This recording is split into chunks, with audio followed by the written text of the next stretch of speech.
இந்த அறுபடை அங்கீகாரம் எதனால கிடைச்சது? ஏன் நம்ம அதை அறுபடை அப்படின்னு நம்ம குறிப்பிடுறோம்? இந்த ஆறுபடை முருகன் கோவிலை முதல்ல நமக்கு ஆறுபடி கொடுத்தவர் நக்கீர பெருமான். அதாவது சங்க புலவர்களில் ரொம்ப பிரபலமான ஆற்றல் மிக்க புலவர் நக்கீரர். மதுரை தமிழ் சங்கத்தில் முதன்மையான புலவராக இருந்தவர் நக்கீரர். திருப்பரங்குன்றம் காலத்தினால் முற்பட்டது. ரொம்ப ரொம்ப பழமையான கோவில். சங்க இலக்கியங்களில் முதற்கொண்டு இந்த கோவில் இருக்கிறது. அது மட்டும் இல்லை, திருப்பரங்குன்றத்தில் தான் முருகப்பெருமானுடைய வேலுக்கு அபிஷேகம் நடக்கும். மித்த எல்லாத்துலேயும் சுவாமிக்கு அபிஷேகம் உண்டு. முருகப்பெருமானுடைய வேலுக்கு மட்டுமே அபிஷேகம் நடக்கக்கூடிய ஒரே இடம் திருப்பரங்குன்றம். திருப்பரங்குன்றம்னு பேர் வந்ததே அங்கே போகிற அத்தனை பேருக்கும். திருச்செந்தூர் தான் நம்ம முருகப்பெருமானுடைய ராஜதானின்னு சொல்கிறது. முருகப்பெருமான் பேசும் தெய்வமாக இருக்கக்கூடியவர். கால்வட்டு அழிந்தது முருகப்பெருமானுடைய திருவடி அவர் தலையில் பட்ட இடம் திருச்செந்தூர். பழனியை பொறுத்த வரைக்கும் இது எந்த படை வீட்டுக்கும் கொடுக்காத ஒரு தனிச்சிறப்பை அருணகிரிநாதர் பழனிக்கு கொடுத்துருக்கிறார். பழனியில் கூட்டமாக அடியார்கள் அந்த கூட்டத்துக்குள்ளே முருகப்பெருமான் நடந்து வந்தது அருணகிரிநாதர் பார்த்துருக்கிறார். திருப்புகழில் பதிவும் பண்ணியிருக்கிறார். அப்படி முருகப்பெருமான் நடமாடக்கூடிய இடம் சித்தன் வாழ்வுன்னு அதுக்கு பெயர். சுவாமிமலையில் இருக்கக்கூடிய முருகனுக்கு ஒரு தனிச்சிறப்பான தூரத்துன்னு பார்த்தீங்கன்னா லிங்கம் மாதிரியே இருப்பார். லிங்கத்தை ஆவடையில் லிங்கம் இருக்கிற மாதிரியே இருக்கும். பெரிய லிங்கம் இருக்கிற மாதிரி இருக்கும். அங்கே தான் முருகப்பெருமான் சிவபெருமானுக்கு உபதேசம் பண்ணார். பிரணவ மந்திர உபதேசம் பண்ண இடம். திருத்தணிகைனா நிறைய பேர் சுவாமி கோபம் தணிந்து உட்கார்ந்த இடம்ங்கிறாங்க. சாமிக்கு கோபமெல்லாம் வராது. அவர் மனிதர் கிடையாது. நம்மளை மாதிரி கோபம் உணர்ச்சி எல்லாம் கிடையாது. அது ஏன் தணிகை மலைன்னா வாரியார் சாமி சொல்வார், அந்த தணிகை மலைக்கு போகிறவனுக்குடைய வாழ்க்கையில் கவலை தனியும் துன்பம் தனியும் இதெல்லாம் தணிக்கிறங்காட்டி அவருக்கு தனியாச்சல மூர்த்தின்னு பேர். சோலை மலையில் என்ன விசேஷம்னா மித்த 5 வீடுகள் நம்ம ஆகம முறைப்படி பூஜை எல்லாம் நடந்த இடம். சோலைமலை ஆதிவாசிகள், அதாவது நம்மளுடைய வேடர்கள் பூஜை பண்ண இடம். திருமுருகாற்றுப்படையில் வேடர்கள் பூஜை பண்ண இடம்னு சோலைமலையை சொல்கிறாங்க. வேல் வச்சு வழிபட்ட இடம். அதே மாதிரி அங்கே நூப்புற கங்கைன்னு ஒன்று இருக்குது.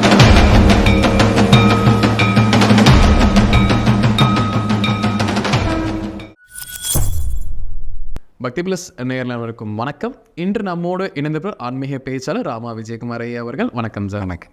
அறுபடை வீடுகள் பற்றி இந்த பதிவில் முழுமையாக பார்க்கலாம் சார். பொதுவாகவே அறுபடை வீடுகள் அப்படின்னா அறுபடைக்கு அங்கீகாரம் பெற்ற வீடுகள் ஒரு 6 கோயில்கள் நம்ம சொல்கிறோம். எத்தனையோ பன்மையான கோயில்கள் இருந்தாலும் இந்த அறுபடை அங்கீகாரம் எதனால கிடைச்சது?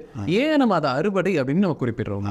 6 முதன்மையான முருகப்பெருமானுடைய கோவில்களை ஆறுபடை வீடு அப்படிங்கிறத நம்ம பேர்தாகி அதை நம்ம வழிபட்டு வருவோம். இந்த ஆறுபடை முருகன் கோவிலை முதல்ல நமக்கு ஆறுபடி கொடுத்தவர் நக்கீர பெருமான். அதாவது சங்க புலவர்களில் ரொம்ப பிரபலமான ஆற்றல் மிக்க புலவர் நக்கீரர். மதுரை தமிழ் சங்கத்தில் முதன்மையான புலவராக இருந்தவர் நக்கீரர். நக்கீரர் பெருமான் உங்கள் எல்லாருக்கும் அந்த கதை ரொம்ப பிரசித்தமாக தெரிஞ்சிருக்கும். மன்னனுக்கு பெண்களுடைய கூந்தலில் இயற்கையே மனம் இருக்கிறதா இல்லையான்னு ஒரு சந்தேகம் வர, அந்த சந்தேகத்திற்கு ஒரு வறுமையில் வாடிய புலவர் சொக்கநாத பெருமாள்னால ஒரு பாட்டு எழுதி போகிறார். அது சொக்கநாதரே கொடுக்குறாரு அந்த பாட்டை போய் அங்கே அரங்கேற்றம் பண்ணணும்னு நினைக்கும்போது நக்கீரர் அதை தவறுங்கிறார். யார்? சொக்கநாதர் எழுதிய பாட்டிலேயே தவறு கண்டுபிடிச்சிட்டார். உடனே மீண்டும் சொக்கநாதர் வாதாடும்போது நான் யார் வந்திருக்கிறதுன்னு தெரியலையா அந்த மாதிரிலாம் கேட்கும்போது அப்போ தான் நக்கீரருக்கு தெரியும் வந்திருக்கிறது சாட்சாத் சிவபெருமான் சொக்கநாதர். சிவனுடைய பாட்டில் இறைவனோடு வாதாடிய அந்த குற்றத்திற்காக பாவம் நீங்க வேண்டுங்கிறதுக்காக கைலாய மலையில் போய் சிவபூஜை பண்ணணுங்கிறது விதி. அதனால் தொடர்ந்து பயணம் பண்ணி போகும்போது அங்கே தொடங்கி முதலில் அவர் பூஜை பண்ண போன இடம் திருப்பரங்குன்ற மலை. திருப்பரங்குன்ற மலையில் இன்றைக்கும் மேலே காசி விஸ்வநாதர் கோவில் இருக்கிறது. மேலே அந்த மலையில் உட்காந்து பூஜை பண்ணணும்னு தொடங்குகிறார். பூஜை பண்ண தொடங்கும்போது அங்கே என்ன பண்ணுறது, ஒரு மலையிலிருந்து ஒரு இலை விழுந்து அந்த பக்கத்தில் இருந்த சுனையில் விழுகுது. விழுந்த இலை ஒன்று மீனாக மாறி உள்ளே போக துடிக்குது, ஒன்று பறவையாக மாறி மேலே பறக்க துடிக்குது. இவர் பூஜை பண்ணிகிட்டு இருக்கிறார். பூஜை பண்ணவர் பூஜை தான் பண்ணியிருக்கணும். அதை பார்த்து வேடிக்கை பார்த்துட்டு பூஜை விட்டுட்டார். ஐயோ பாவை இப்படி துடிக்குதுன்னு சொல்லி அவர் என்ன பண்ணுறார், அதை பிரித்து விடணும்னு போகும்போது அதை பிரிக்கி விட போகும்போது ஒரு பூதம் வந்துடுது. அதுக்கு பேர் கற்கிமுகின்னு பேர். அந்த கற்கிமுகி பூதம் என்ன பண்ணுது, நக்கீரரை பிடிச்சி கொண்டு போய் அது ஆல்ரெடி உள்ளுக்குள்ளே ஒரு 999 பேரை பிடிச்சி வச்சுருக்கு. இவரையும் கொண்டு போய் போட 1000 பேர் ஆச்சு. அந்த பூதத்தினுடைய தலையெழுத்து என்னென்னா 1000 பேரை சாப்பிடணும். 1000 பேர் சேர்ந்தால் தான் சாப்பிடணும். இந்த 1000 பேரை பிடிக்கிறதுக்கு ஒரு வழி வச்சுருக்கு. என்னென்னா யாரெல்லாம் சிவபூஜை பாதியில் விட்டாங்களோ அவங்களத்தான் பிடிக்கணும் அப்படின்னு. நான் வேடிக்கையாக சொல்கிறதுண்டு. இன்றைக்கி அந்த பூதம் இருந்ததுலாம் இன்றைக்கி இந்தியாவில் முக்கால்வாசி பாப்புலேஷன் இருக்காது அப்படின்னு. இப்போ இந்த 1000 பேரும் இப்போ நக்கீரர் வந்தோன்னே எல்லாரும் துடிக்கிறாங்க. இது வரைக்கும் அது என்னை சாப்பிடாம இருந்தது, ஏன்னா ஒருத்தர் கிடைக்காம இருந்தாங்க. இன்றைக்கி நீ வந்தோன்னே எல்லாத்துக்கும் உயிர் போக போகுது அப்படின்னு அங்கிருந்த அத்தனை பேருக்கும் நக்கீரர் ஆறுதல் சொல்கிறார். கவலைப்படாதீங்க, நான் முருகனை வேண்டேன்னு சொல்லி உட்கார்ந்து தியானம் பண்ணுறார். தியானம் பண்ணும்போது முருகப்பெருமான் 6 நிலைகளில் காட்சி தருகிறார். நக்கீரருடைய ஆதாரங்கள், அதாவது மூலாதாரம், சுவாதிஷ்டானம், மணிப்பூரகம், அநாகதம், விசுத்தி, ஆக்ஞின்னு 6 சக்கரங்களில் முருகப்பெருமான் காட்சி கொடுத்த ரூபங்களை அவர் பதிவு பண்ணி, அப்போ அவர் பாடிய பாடல் தான் திருமுருகாற்றுப்படை அப்படிங்கிற ஒரு அற்புதமான பதிகம். ஆற்றுப்படுத்துதல் அப்படின்னா வழி கொடுக்கறது அப்படின்னு அர்த்தம். அதாவது ஒரு புலவன், தமிழ் இலக்கியங்களில் நிறையா வகை இருக்கிறது, அதில் ஒரு புலவன் இன்னொரு புலவனுக்கு வழி சொல்லுவது மாதிரி, அதாவது வழி தெரியாமல் தவிக்கக்கூடிய ஒரு புலவனுடைய வாழ்க்கைக்கு வழி சொல்லும் விதமாக ஆற்றுப்படுத்துதல். ஆற்றுப்படுத்துதல் ஏன் அதுக்கு பேர் வந்ததுன்னா, இன்றைக்கும் ஆறெல்லாம் நல்லா ஓடி போய் ஆறு வற்றி போச்சுன்னா ஒரு வழி பிறந்துடும். அதே மாதிரி முருகன்கிட்ட போய் சேரக்கூடிய வழி இதுதான்னு பாடல்கள் மூலமாக நக்கீரர் அருளி செய்தது தான் திருமுருகாற்றுப்படை. தமிழில் முதல் நூல், தமிழினுடைய முக்கியமான முதல் நூல். அந்த திருமுருகாற்றுப்படையில் வரிசைப்படுத்துகிறார். அதில் முதல்ல வரிசைப்படுத்திய அந்த 6 கோவில்கள் தான் இன்றைக்கி நம்ம கொண்டாடக்கூடிய 6 படை வீடு. அதில் குன்றுதோராடல்னு ஒரு பகுதி வச்சுருக்கிறார். இன்றைக்கி நம்ம திருத்தணிகைன்னு சொல்கிறோமே, ஆனால் அது குன்றுதோராடல்னு அதற்கு பேர். குன்றுதோராடல்னு என்னென்னா, முக்கியமான தெய்வீக மலைகள் அத்தனை அதுக்குள்ளே அடங்கிடும். அப்படின்னா அது 6ங்கிறது கணக்கு கிடையாது, எல்லாமே முருகனுடைய கோவில் தான் அப்படின்னு. ஆனால் எதை நம்மளுடைய முக்கியமான கோவில் தெரியாதுங்கிறங்காட்டி திருத்தணிகையை வச்சுருக்குறோம். ஆனால் குன்றுதோர் ஆடல்ங்கிற அந்த பகுதியில் சாமி சொல்கிறார் நக்கீரர், இங்கே இருக்கக்கூடிய முக்கியமான மலைகள் எல்லாமே முருகனுடைய இடம்தான். அது இருந்தால் நம்மளுக்கு ஒரு பழமொழி பிறந்தது, குன்றிருக்கும் இடமெல்லாம் குமரனுடைய அருள் இருக்கும். அப்படி நக்கீரருக்கு முருகப்பெருமான் காட்சி கொடுத்த அந்த 6 ஆதார ஸ்தலங்கள் தான் இன்றைக்கி நம்ம 6 படை வீடுன்னு பெயர் தாங்கி நம்ம வழிபடுறோம். அதுக்குன்னு மித்த கோவில்கள்லாம் முருகனுக்கு உகந்ததில்லைன்னு அப்படி கிடையாது. இது முதன்மையாக பெயர் பெற்றது. அதுவும் இல்லாமல் முருகப்பெருமானம் முக்கியமான வரலாற்று சம்பவங்கள் நடந்தது அத்தனையுமே இந்த 6க்குள்ளே அடங்குனங்காட்டி நம்ம இதை பிரதானப்படுத்தி கொண்டாடுறோம். இப்போ இந்த 6 படை வீடுகள் ஒவ்வொரு கோயில்களுக்கு நம்ம சிறப்புகள் பார்க்கலாம் சார். அந்த வரிசையில் முதல்ல திருப்பரங்குன்றம் எப்படி உருவாக்கப்பட்டது, அதன் பின் இருக்கக்கூடிய கதைகள் என்னென்னங்கிறத சொல்லுங்க சார். திருப்பரங்குன்றம் காலத்தினால் முற்பட்டது, ரொம்ப ரொம்ப பழமையான கோவில். சங்க இலக்கியங்களில் முதற்கொண்டு இந்த கோவில் இருக்கிறது. சங்க இலக்கியத்தில் ஒரு பாடலில் தலைவி தன்னுடைய ஃப்ரெண்டுக்கிட்ட சொல்கிறா, அவர் என்னை விட்டு போக மாட்டார், ஏன்னா திருப்பரங்குன்றம் முருகன் மேலே சத்தியம் பண்ணி இருக்கிறார் அவர் அப்படின்னு சொல்லியிருக்கு. அப்போ சங்க இலக்கியத்திலிருந்து வரக்கூடிய அற்புதமான கோவில் குடவரை கோவில். அது குடவரை கோவில்னா மலையவே குடஞ்சி கோவில் கட்டுறது. அதில் முக்கியமான குடவரை கோயிலில் முருகனுடைய கோவில் திருப்பரங்குன்றம். அது இன்னமும் சொல்கிறாங்க, அது சிவன் கோவில் அப்படிங்கிற ஒரு பெயரும் இருக்குது. ஏன்னா அங்கே மீனாட்சி சுந்தரேஸ்வரர் சன்னதி இருக்குது. திருப்பரங்குன்றத்தில் மட்டுமே ஒரு தனி சிறப்பு என்னென்னா, எல்லா தெய்வங்களையும் ஒரே ஸ்ட்ரெச்சில் பார்க்க முடியும். நடுவில் கொற்றவைங்கிற காளி துர்க்கை அம்மன், ஒரு பக்கம் வரதராஜ பெருமாள், ஒரு பக்கம் மீனாட்சி சுந்தரேஸ்வரர், கற்பக விநாயகர், முருகப்பெருமான் அமர்ந்த திருக்கோலம், அமர்ந்திருக்கக்கூடிய ஒரே படை வீடு திருப்பரங்குன்றம் மட்டும்தான். அது மட்டும் இல்லை, திருப்பரங்குன்றத்தில் தான் முருகப்பெருமானுடைய வேலுக்கு அபிஷேகம் நடக்கும்.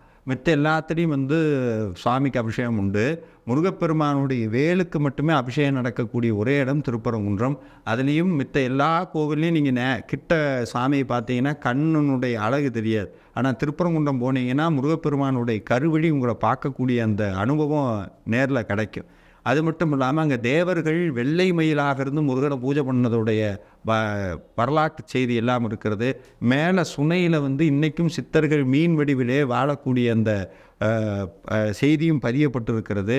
திருப்பரங்குன்றம்னு பேர் வந்ததே அங்கே போகிற அத்தனை பேருக்கும் பரம்னா மேலான அப்படின்னு அர்த்தம், மேலானது, மோட்சத்தை தரக்கூடியது அப்படின்னு ஒரு அர்த்தமும், வாழ்க்கையிலே திருப்பு முனையை தரக்கூடிய படை வீடுன்னு திருப்பரங்குன்றத்தை சொல்கிறாங்க. திருப்பரங்குன்றத்தில் அருணகிரிநாதர் நிறைய திருப்புகள் பாடியிருக்கிறார்.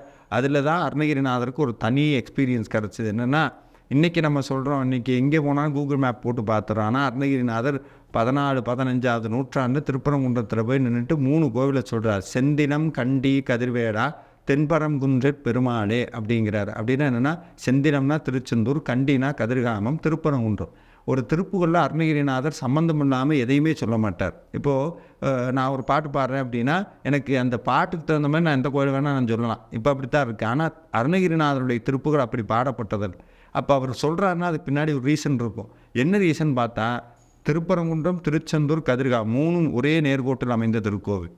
இது எத்தனை 15ஆம் நூற்றாண்டுன்னு சொல்கிறார். இன்றைக்கி இல்லை, இன்றைக்கினா நம்ம சொல்லிடலாம். இன்னைக்கு அதுதான் வந்து சுவாமி 3 முருகனும் ஒரே நேரத்தில் காட்சி கொடுத்த அற்புதமான இடம் அருணகிரிநாதருக்கு.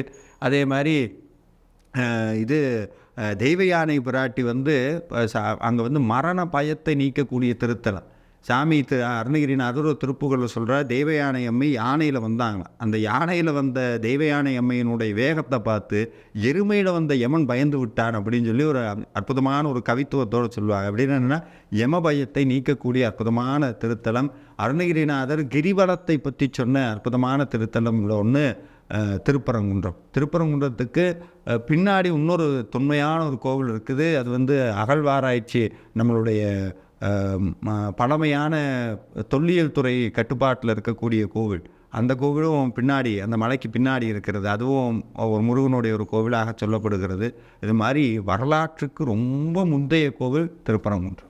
அடுத்தபடியாக திருச்செந்தூர் கோயில். ஸோ திருச்செந்தூர் கோயில் ஏன் அறுபடை வீட்டில் இடம் பெறுது, அதோடைய சிறப்பம்சங்கள் என்னென்னங்க சார்? ஒவ்வொரு தெய்வத்துக்கும் ஒரு கோவில் ராஜதானின்னு சொல்லுவாங்க. ராஜதானின்னா எல்லா சாமியினுடைய கோவில் தான்.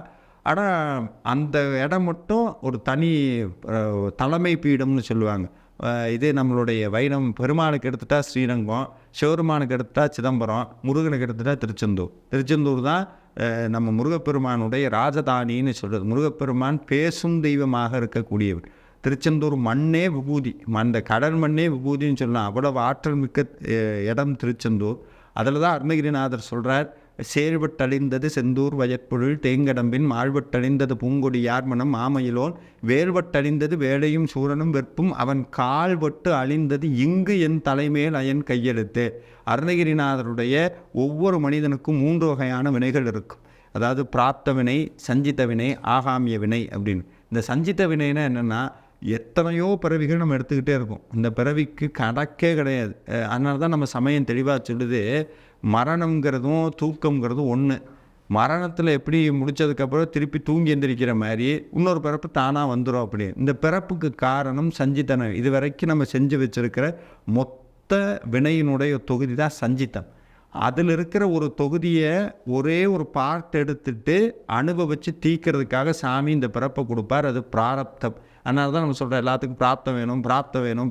பிராரப்தம்னா என்னென்னா, செஞ்ச வினையில் ஒரு தொகுதி, அது இந்த ஜென்மத்தில் கிடைச்சது. ஆனால் இந்த உடம்பு, இந்த வாழ்க்கை எல்லாமே நம்ம ஒவ்வொருத்தருக்கும் வித்தியாசப்பட்டு போகிறதுக்கு காரணம் அவங்கவுங்க வினை, அவங்க இது. அதுக்கடுத்து வந்து இந்த பூமி வந்ததுக்கப்புறம் இந்த பிராரப்த வினையில் வச்சு நம்ம ஆசாபாசங்கனாலும் இன்னொரு வினை உருவாக்கிக்குவோம். அது ஆகாமிய வினை. இந்த 3 வினை இருக்கிற வரைக்கும் வாழ்க்கையில் நிம்மதி வராது. அப்போ இந்த 3ஐயும் எப்படி இது பண்ணுறதுன்னா, சமயம் சொல்லி பிடிச்சி வினையை தீர்க்கவே முடியாது, அனுபவிச்சு தான் ஆகணும்னுச்சு. அப்போ வேறு வழியே இல்லையான்னு கேட்டால், அங்கே தான் ஒரு விஷயம் நடக்குது. என்னென்னா, சஞ்சித்த வினையை குருவனுடைய பார்வை எரிக்கும். ஆகாமிய வினையை நல்லது கெட்டதுங்கிற அந்த இருவினை இல்லாமல் சமநிலையோடு மனம் இருக்கும்போது ஆகாமிய வினை தீர்ந்து போயிடும். ஆனால் பிராரப்த வினையை நீங்கள் அனுபவித்து தான் தீர்க்கணும், வேறு வழியே கிடையாது. அப்போ தான் அருணகிரிநாதர் சொல்கிறார், இந்த மோசமான பிராரப்த வினையை கூட வழி தெரியாமல் அனுபவிக்க வைக்கக்கூடிய ஒரு தனி இடம்தான் திருச்செந்தூர். அதனால் சாமி சொன்னார், செயல்பட்டு அழிந்தது அப்படின்னு சொல்லி தொடங்கக்கூடிய கந்தரலங்கார பாட்டை சொல்கிறார். கால்வட்டு அழிந்தது, முருகப்பெருமானுடைய திருவடி அவர் தலையில் பட்ட இடம் திருச்செந்தூர். அதுக்கப்புறம் திருச்செந்தூரில் தான் நடன காட்சி கொடுக்கப்பட்டது. அருணகிரிநாதருக்கு நடன காட்சி கொடுக்கப்பட்டது. அது மட்டும் இல்லாமல் இன்றைக்கி நம்ம படிக்கிறோமே திருச்செந்தூர் ஸ்தல புராணம்னு ஒன்று இருக்குது. இதை எழுதியவர் வென்றிமலை கவிராயர். அவர் ஒரு சாதாரண சமையல்காரர், படிப்பு வராதுங்கிறனால சமையல் வேலைக்கு சேர்த்து விட்டாங்க. திருச்செந்தூரில் சமைக்கிற வேலை. ஆனால் சமைக்கிற வேலை செஞ்சாலும் முருகன் மேலே தீவிர பக்தி. உட்கார்ந்தாருன்னா தியான நிலைக்கு போயிடுவார். அன்றைக்கி அவர் சமைக்கணும், உட்கார்ந்தா தியான நிலைக்கு போயிட்டார். அங்கே சாமி பூஜை நடந்து முடிஞ்சிருச்சு, நெய்வேத்தியம் பண்ணணும். வந்து பார்த்தா ஒன்றும் சமைக்கலை. உடனே என்ன பண்ணாங்கன்னா, கட்டி வச்சு அடிக்கிறாங்க, கொடுத்த வேலையை செய்யலை. அவர் வெக்கி தனி குறிந்து இனிமேல் இந்த வாழ்க்கை வேண்டான்னு சொல்லி தற்கொலை பண்ணுறதுக்காக திருச்செந்தூர் கடலில் போய் விழுக போகும்போது சுவாமி காட்சி கொடுக்குறார். காட்சி கொடுத்து, உன்னுடைய வினை இன்றோடு முடிந்தது, என்னுடைய தலபுராணத்தை நீ எழுதணும்னு சொல்லி அங்கிருந்து இன்னொரு ஊருக்கு போக சொல்கிறார். ஏன்னா அப்போ வரைக்கும் திருச்செந்தூர் தலபுராணம் சமஸ்கிருதத்தில் இருந்தது, வடமொழியில் இருந்தது. இவர் போய் அந்த வீட்டில் போய் அங்கே இருக்கக்கூடிய ஒரு புலவர்கிட்ட இவர் போய் சேர்றதுக்கு முன்னாடி அந்த புலவர் கனவில் முருகப்பெருமான் போயிட்டார். இந்த மாதிரி வென்றிமலைன்னு ஒருத்தர் வருவார், நீ இந்த திருச்செந்தூர் தலபுராணத்தை பூரா அவன்கிட்ட தமிழில் சொல்லு, தமிழில் அவன் எழுதுவா அப்படிங்கிறார். இப்போ ஓகே அப்படின்னு இவர் போனால் அதே மாதிரி அங்கே புலவர் இருக்கிறார், இவர் வந்திருக்கிறார், வரவேற்கிறார், எல்லாம் நடந்ததெல்லாம் சொல்கிறார். அப்போ அவர் சொல்கிறார், நீங்கள் என்ன படிச்சிருக்கீங்கன்னு கேட்குறாரு. நான் படித்ததே கிடையாது, நான் சமையல்காரன். அப்புறம் இப்படி எழுதுவீங்க, தெரியல வந்து சொல்லியிருக்கேன்னா சொல்ல சொல்ல கை எழுதுது, சொல்ல சொல்ல கை. அப்படி எழுதப்பட்டது தான் திருச்செந்தூர் ஸ்தலபுராணம். இப்போ திருச்செந்தூர் தலபுராணத்தை முருகனே சொல்லி இயற்றியிருக்கிறாருன்னு சொல்லி அந்த ஓலைச்சுவடிகள் எல்லாம் எடுத்துக்கிட்டு நேராக திருச்செந்தூர் வரார். திருச்செந்தூர் வந்து எல்லாத்தையும் சொல்கிறார், எல்லாம் சிரிக்கிறாங்க. ஏன்டா நேற்று வரைக்கும் நீ சமையல்காரன், இன்றைக்கி நீ எதையோ எழுதிட்டு வந்திருக்க, அதை நாங்கள் ஏற்றுக்கணுமான்னு விட்டுறாங்க. அப்போ இவருக்கு கோபம் உச்சம் தலைக்கு வருது. என்னென்னா, சாமி சொல்லி எழுதிட்டு வந்தே எனக்கு அங்கீகாரம் கிடைக்கலையேன்னு சொல்லி அந்த ஓலைச்சுவடியெல்லாம் கொண்டே கடலில் வீசிடுறார், வெறுப்பில் கடலில் வீசிடுறார். இந்த கடலில் திருச்செந்தூரில் போடப்பட்ட அந்த திருச்செந்தூர் தலபுராண ஓலைச்சுவடிகள் கடல் நீந்தி நீந்தி நீந்தி இலங்கையில் ஒரு இடத்துக்கு போகுது. பனை ஏரி முட்டம்னு அந்த ஒரு ஊர் பேர் சரியாக தெரியல, ஆனால் பனை ஏரி அப்படிங்கிற ஒரு ஊரோட அங்கே போய் ஒருத்தருடைய கைக்கு அந்த ஓலைச்சுவடி கிடக்குது. அதை எடுத்து படித்து பார்க்குறார். திருச்செந்தூர் தலபுராணம் முருகனுடைய பாட்டெல்லாம் இருக்கும், தெய்வீக நூல்னு அவர் புரிஞ்சிருச்சு. வீட்டில் கொண்டு போய் வைக்கிறார்.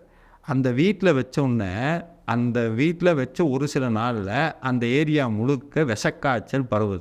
ஒருத்தருடைய வீட்டை மட்டும் அந்த விஷக்காய்ச்சல் ஒன்றும் பண்ணலை. அது எதுனா திருச்செந்தூர் தலபுராணம் இருந்த அந்த வீடு. அதெல்லாம் பதிவு பண்ணியிருக்கிறாங்க. அப்படி அந்த அது மட்டும் இல்லாமல் முருகப்பெருமானே வென்றிமலை கவிராயருக்கு தன் கழுத்தில் இருந்த மாலையை போட்டு அங்கீகாரம் பண்ணி திருச்செந்தூர் தலபுராணம் இவன் எழுதிதான் அரங்கேற்றம் செய்ய வேண்டும்னு கொடுத்தார். இப்பேற்பட்ட திருச்செந்தூர்னுடைய தலபுராணம் எழுதப்பட்ட ஏடுக்கே இத்தனை வலிமை இருக்குன்னா திருச்செந்தூர்னுடைய வலிமையை சொல்ல வேண்டாம். ஆனால் அங்கே போகணும் அப்படின்னா இன்றைக்கி நினைக்கிற மாதிரி நேரம் இருப்போம், இன்றைக்கி போவோம். இப்போ இந்த பேட்டி கேட்குறவங்களுக்கு ஆர்வமாக இருக்கும், போய் பார்த்துருவோம் அப்படின்னு இன்றைக்கே கார் எடுத்துகிட்டு போகிறோம், திருச்செந்தூர் போய் முருகனை பார்த்தோம், ஒன்றும் நடக்குதுன்னா நம்ம முருகனை பார்க்கலாம், இல்லை தப்பே கிடையாது. நான் திருப்பவும் சொல்கிறேனே, முருகன் நம்மளை பார்க்கணும். முருகன் நம்மளை பார்க்கணும்னா இன்றைக்கி சாதாரணமாக ஒரு மந்திரியை பார்க்கணுன்னா கூட அப்பாயின்மெண்ட் வாங்குங்கிறார். அப்போ இறைவன்ட்டு எப்படி அப்பாயின்மெண்ட் வாங்குறது? அப்பாயின்மெண்ட்னா என்ன? அவர் பார்த்து வாங்கன்னு சொன்னால் தான் அது அப்பாயின்மெண்ட். முருகனோட அப்பாயின்மெண்ட் வாங்கணும்னா ரொம்ப செலவும். வீட்டில் உட்காந்து திருப்புகள் படிக்கணும், தவம் இருக்கணும். தவம் இருக்கிறது என்னென்னா, முருகா என்னை கூப்பிடுன்னு சொல்லணும். முருகன் கனவுல வந்து காட்டுவார், கனவுல வான்னு சொல்லுவார். அப்புறம் திருச்செந்தூர் போனால் தான் அந்த திருச்செந்தூருடைய மேன்மை நமக்கு புரியும். பேரப்பட்ட சக்தி மிக்க தலம் திருச்செந்தூர். அடுத்தபடியாக பழனி கோயில் பற்றி நம்ம இந்த பதிவில் பார்க்கலாங்க சார். இப்போ பழனிக்கு மட்டும் இருக்கக்கூடிய சிறப்பு அம்சங்கள் என்னென்னங்கிறத சொல்லுங்க சார். மூன்றாவது படை வீட்டில் சொல்லப்பட்டது திரு ஆவினன்குடி. திரு ஆவினன்குடிக்கு அப்புறம்தான் பழனி வந்தது, போகர்னால் பிரதிஷ்டை செய்யப்பட்டது. திரு ஆவினன்குடி பழனியிலே இருக்குது. ஆவினன்குடி மேலே பழனி. இந்த பழனியை பொறுத்த வரைக்கும் இது எந்த படை வீட்டுக்கும் கொடுக்காத ஒரு தனிச்சிறப்பை அருணகிரிநாதர் பழனிக்கு கொடுத்திருக்கிறார். அதிசயங்கள் அநேகமுற்ற பழனிமலை மீதுதித்த அழகர் திரு வேரகத்து பெருமாளேங்கிறார். பழனிமலையில் முருகப்பெருமான் இருக்கிறார், ஆனால் அதுக்கு அதிசயம் அநேகமுற்ற பழனிமலைங்கிறார். அது மட்டும் இல்லை, எல்லா திருக்கோவிலையும் சொல்ல வந்த அருணகிரிநாதர் பழனிங்கிற பேரே மிகப்பெரிய மந்திரங்கிறார். படிக்கின்றலை பழனி திருநாமம் படிப்பவர்தால் முடிக்கின்றடைங்கிறார். பழனிங்கிற பேரே மகாமந்திரம்ங்கிறார். அதனால் அது மட்டும் இல்லாமல் முருகப்பெருமான் நடந்து வந்தாராம். அருணகிரிநாதர் பாடிக்கிட்டே இருக்கிறார். பழனியில் கூட்டமாக அடியார்கள், அந்த கூட்டத்துக்குள்ளே முருகப்பெருமான் நடந்து வந்தது அருணகிரிநாதர் பார்த்துருக்கிறார். திருப்புகளில் பதிவும் பண்ணியிருக்கிறார். அப்படி முருகப்பெருமான் நடமாடக்கூடிய இடம் சித்தன் வாழ்வுன்னு அதுக்கு பெயர். சித்தர்கள் பூஜை பண்ண அற்புதமான முருகன் கோவில். நிறைய பேர் ஆகம விதிப்படி கட்டப்படலைங்கிறாங்க. அப்படிலாம் கிடையாது. ஆகம விதிப்படி சேரமான் பெருமான் கட்டிய கோவில் தான் பழனியில் இருக்கக்கூடிய அற்புதமான ஞான தண்டாயுதபாணியினுடைய கோலம். முருகப்பெருமானுடைய விசேஷமான கோலங்களில், விசேஷமான வடிவங்களில் அவசியம் வீட்டில் வச்சு பூஜை பண்ண வேண்டிய திருக்கோலம் பழனி ஆண்டி முருகன் கோலம். நிறைய பேர் நினைக்கிறார் வீட்டில் ஆண்டியை வச்சு பூஜை பண்ணக்கூடாது, முருகனை போய் ஆண்டியாக பார்க்கக்கூடாது. ஆண்டியை பார்த்தா அரசன் ஆக்கிடுவார். இன்றைக்கி நீங்கள் வெளிநாடெல்லாம் போனீங்கன்னா எத்தனை எனக்கு தெரிந்த ஒரு சமூகம் இருக்கிறது, மிகப்பெரிய வெற்றி அடைந்த சமூகம். அவங்களுக்கெல்லாம் ஒரு பழக்கம் இருக்கிறது. எந்த வெளிநாடு போனாலும் முதல்ல முருகன் கோயில் கட்டுவாங்க. அந்த முருகன் கோயில் கட்டுனாங்கன்னா வைக்கிற முருகன் ஆண்டி முருகனாக தான் இருக்கும். ஏன்னா அவங்க அரசனாக்கி பார்க்குறது அவர் தான். அதனால் எடுத்துன்னே இதாக வைப்பார், ஞான தண்டாயுதபாணி கோலம் தான் வைப்பாங்க. ஆனால் அந்த ஞான தண்டாயுதபாணிக்கு அவ்வளவு ஆற்றல் இருக்கிறது. வேர்க்கக்கூடிய முருகனுடைய திருத்தலங்களில் முதன்மையானது. சிக்கல் சிங்காரருக்கு வருஷத்தில் ஒரு தடவை வேர்க்கும், திருச்செந்தூர் முருகனுக்கு வேர்க்கும், பழனியில் நித்தமும் வேர்க்கும். சாமிக்கு நித்தமும் அவருக்கு உடம்புல வேர்த்து வேர்த்து வேர்த்து காலையில் அதிகாலையில் கௌபீன தீர்த்தம்னு ஒன்று கொடுப்பாங்க. சாமிக்கு அபிஷேகம் பண்ணுறதுக்குனே தனி ஆறு ஒன்று இருக்கிறது பழனியில். அது வந்து போகர் கொடுத்த ப்ரொசீஜர் படி தான் இன்றைக்கி அங்கே பூஜை நடக்குது. அதில் முருகப்பெருமானுக்கு அபிஷேகம் ஆகக்கூடிய அந்த ஆற்று நீரும் அவருடைய வேர்வை துளை கலந்த அந்த நீரும் மகா மருந்தாக இருக்கிறது. நான் அங்கே பூஜை பண்ணுற அர்ச்சகரே சொன்னார், கேன்சர் பேஷண்ட்டை குணப்படுத்துறதுக்காக அவர் மார்பில் சந்தனம் வைப்பாங்க, ராக்கால சந்தனம்னு பேர். அது என்ன ஆகும், வேர்வையில் உருகி அது ரெடியாக இருக்கும். அது வந்து மகா மருந்து, கேன்சரை குணப்படுத்துது. அதனால தான் அங்கே இருக்கிற முருகனுக்கு ஒரு தனி பேரே இருக்கிறார், ஒரு மருத்துவர். அவருடைய அருள்னால தான் வேல்மாறனை உருவாக்கி வள்ளிமலை சச்சிதானந்த சுவாமிகளுக்கு வயிற்று வலி குணமாகி அவரை ஆட்கொண்டது பழனி. இந்த மாதிரி சொல்லிக்கிட்டே போனால் பழனியினுடைய சிறப்பு அவ்வளவு சிறப்பு இருக்கிறது. அடுத்ததாக சுவாமிமலையோட சிறப்புகள் பற்றி சொல்லுங்கள் சார். சுவாமிமலைங்கிறது அங்கேயும் 2 கோவில் இருக்கிறது. ஒன்று வந்து ஆதி திருவேரகம்னு ஒரு கோவில், இன்னொன்று சுவாமிமலை. பாண்டிய மன்னனால் கட்டுமலையாக, அதாவது செயற்கை மலையாக உருவாக்கப்பட்டு கட்டுக்கட்டாக உருவாக்கப்பட்டது தான் சுவாமிமலை. அந்த சுவாமிமலை போகிற வழியிலேயே ஆதி திருவேரகம்னு ஒரு கோவில் இருக்கிறது. திருவேரகம் தான் சுவாமிமலையினுடைய உண்மையான ஒரு பெயர். உண்மையான பெயர்னா முதல் பெயர். சுவாமிமலையில் இருக்கக்கூடிய முருகனுக்கு வந்து ஒரு தனிச்சிறப்பான, தூரத்துலேருந்து பார்த்திங்கன்னா லிங்கம் மாதிரியே இருப்பார். லிங்கத்தை ஆவடையில் லிங்கம் இருக்கிற மாதிரியே இருக்கும், பெரிய லிங்கம் இருக்கிற மாதிரி இருக்கும். அங்கே தான் முருகப்பெருமானுக்கு வந்து முருகப்பெருமான் சிவபெருமானுக்கு உபதேசம் பண்ணார், பிரணவ மந்திரம் உபதேசம் பண்ண இடம். அதே மாதிரி நிறையா பேருக்கு குலதெய்வமாக சுவாமிமலை முருகன் இருக்கிறார். சுவாமிமலை முருகன் தான் வந்து குழந்தை வர தரக்கூடிய முருகன். அங்கே வந்து ஜெகமாயை உற்றன் அகவாழ்வின் அப்படின்னு ஒரு திருப்புகழ் இருக்கிறது. அந்த திருப்புகளை தினந்தோறும் சுவாமிமலை முருகனை நினைத்து பாராயணம்னா நிச்சயமாக குழந்தை பேர் கிடைக்கும். அந்த ஆதி திருவேரகத்தில் தான் முருகப்பெருமானுடைய உடம்பு வந்து சுயம்பு தானாக உருவாகிய மூர்த்தி.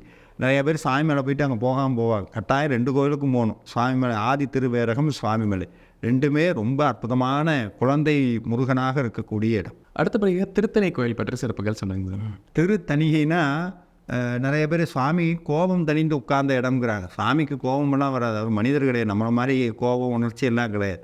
அது ஏன் தணிகை மலைன்னா வாரியார் சாமி சொல்வார், அந்த தணிகை மலைக்கு போகிறவனுக்குடைய வாழ்க்கையில் கவலை தனியும் துன்பம் தனியும் இதெல்லாம் தணிக்கிறங்காட்டி அவருக்கு தனியாச்சல மூர்த்தின்னு பேர்.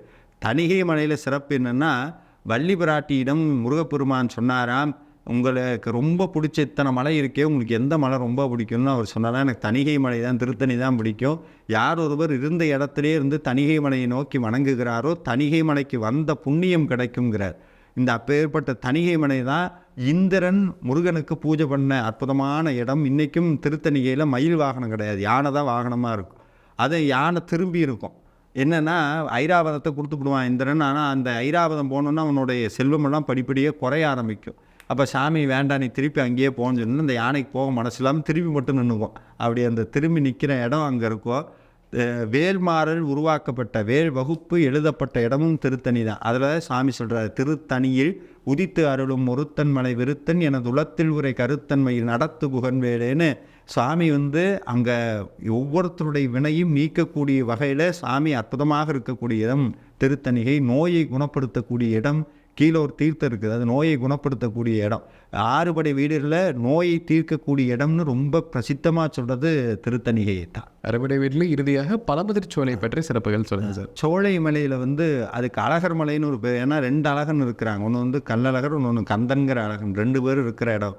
சோலை மலையில் என்ன விசேஷம்னா, மித்த 5 வீடுகள் நம்ம ஆகம முறைப்படி பூஜை எல்லாம் நடந்த இடம். சோலை மலை ஆதிவாசிகள், அதாவது நம்மளுடைய வேடர்கள் பூஜை பண்ண இடம். திருமுருகாற்று படையில் வேடர்கள் பூஜை பண்ண இடம்னு சோலைமலையை சொல்கிறாங்க. வேல் வச்சு வழிபட்ட இடம். இன்றைக்கும் பார்த்தீங்கன்னா வேல் சைடில் இருக்கும். பழமுதிர்ச்சோலை போனீங்கன்னா வேல் இருக்கும். அங்கே தான் நம்ம இந்த காந்தாரா படம்லாம் பார்த்தோம்னா சாமி ஆவேசம் வந்து ஆடுறாங்க. அதுக்கு வேலன் வெறியாடுதல்னு பேர். அது நடந்த இடம் பழமுதிர்ச்சோலை. அதே மாதிரி அங்கே வந்து நூப்புற கங்கைன்னு ஒன்று இருக்குது. முருகப்பெருமானுடைய சிலம்பிலிருந்து பிறந்த தீர்த்தம்னு ஒரு அர்த்தத்தோட நூப்புறம்னா சிலம்பு. அந்த தீர்த்தம் பிறந்த இடம் அங்கே இருக்குது, மேலே நூப்புற கங்கைன்னு. பக்கத்துலேயே அற்புதமான ஒரு அம்மன் கோவிலும் இருக்கிறது. சோலைமலையில் தான் அருணகிரிநாதருக்கு வந்து மயில் காட்சி கொடுத்த இடம். அதுக்கப்புறம் திருப்புகளில் நிறைய அற்புதமான திருப்புகள்லாம் வந்து சோலைமலையில் ஏற்றிருக்கிறார். பழமுதிர்ச்சோலை முருகன் வந்து ஞானப்பிரசாதம்னு பேர். ஞானத்தை வந்து ரொம்ப எளிமையாக கொடுத்துருவார். ஔவையாருக்கு வந்து சுட்ட பழம் வேண்டுமா சுடாத பழம் வேண்டுமான்னு கேட்டு திருவிளையாடல் நடத்தின இடம் பழமுதிர்ச்சோலை. இன்றைக்கி அது போகிற வழியில் அந்த மரம் இருக்கிறது. அந்த மரத்தில் விசேஷம்னா மித்த எல்லா நாவல் மரமும் நாவல் சீசன் அப்போ தான் பழம் கொடுக்கும். ஆனால் இந்த நாவல் மரம் கந்த சஷ்டி வரக்கூடிய ஐப்பசி மாதத்தில் தான் பூக்கும் காய்க்கும் கனி உண்டாக்கும். அந்த மரம் இன்றைக்கும் போனால் நீங்கள் பார்க்கலாம். போகிற வழியிலே பிள்ளையார் சந்நிதியோடு அது அற்புதமாக இருக்கிறது. ஞானம் தரக்கூடிய இடம், நிறையா பேருக்கு குலதெய்வமாக இருக்கக்கூடிய இடம், அற்புதமான காட்டுக்குள்ளே அழகாக அமர்ந்திருக்கக்கூடிய திருக்கோவில். அறுபடை வீடுகள் பற்றி விலாவரியாக பார்த்தோம் சார். கண்டிப்பாக நம்ம நேரில் ஒரு பயனில் கருத்துக்கலாம் இருந்திருக்கும். மீண்டும் ஒரு பதில் சந்திக்கலாம். ரொம்ப நன்றி சார். நன்றி.